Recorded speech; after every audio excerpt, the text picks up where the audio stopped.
Shakespeare, the Bard's Guides to Abuses and Affronts. So, if you want to pick a number, anybody shout out a number between, no, that's the intro, between 32 and 173. Okay, here we go. So some of them are a little bit risque, but some of them are quite easy. So if you're going to abuse or affront somebody, you could say this: your breath first kindled the dead coals of war, and brought in matter that should feed this fire, and now 'tis far too huge to be blown out with that same weak wind which enkindled it. There you go. That's how you swear or curse at somebody. So this is one of the first poems in my book, and it's called The Hidden Book.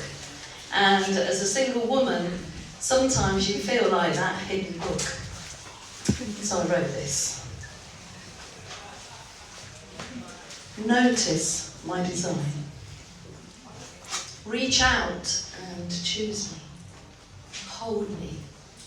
Eagerly open up my hard and soft outer legs. Keen to dive in, but careful not to break the spine. Inhale my scent. Scan my shared contents. Turn each chronological page, embellished with rhyme and reason, with wit depicting life seasons. Question subtext and plots. Absorb my deepest secrets and stories. Devour me whole in one sitting. Turn my body of work over. Breathe me completely, cover to cover.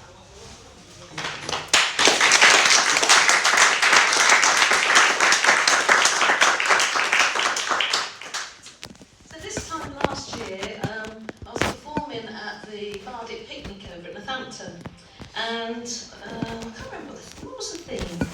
Do you remember the theme? It was about poverty. Yeah, it's this, I can't remember what the theme was. Anyway, I wrote this, and it's in the new book, and it's called A Loving Mutiny.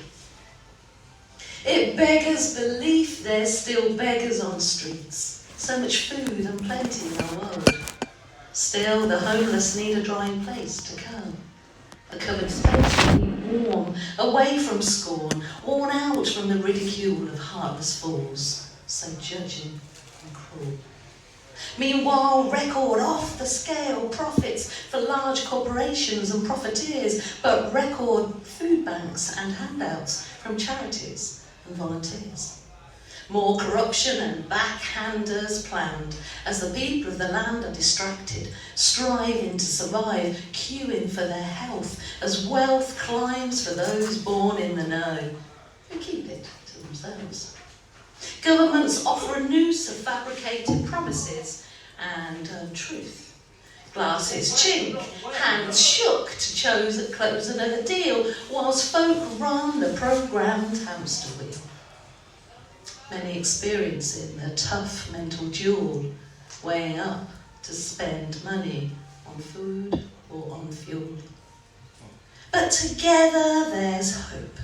Not in the rope of a toque or a bottle of oblivion, instead a clear head using tools of obsidian. Breathe in faith and clarity in this disparity. Breathe out destructive negativity.